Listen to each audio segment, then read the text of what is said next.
Nasunog ang isang residential area sa bahagi ng Commonwealth Avenue sa Quezon City. Itinasa fourth alarm ang sunog na yan bago idineklarang fire out pasada alas 11 kanina. May ulat on the spot si Alan Gatos ng Super Radio DCBB. Alan?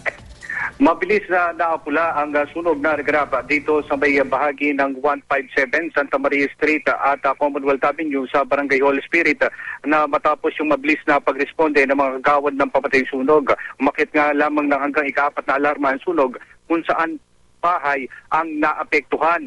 Labing pamilya naman ay na rin dito kay Fire Senior Superintendent Bobby Baruelo ang apektado sa nabanggit na sunog. Nagkakalaga naman ng kalahating ₱1,000,000 ang kabuuang halagang pinsala ng sunog.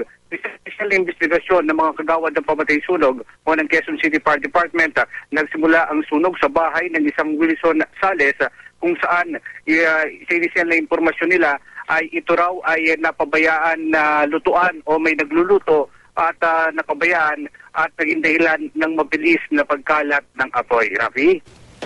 Maraming salamat, Alan Gatos ng Super Radio DZBB.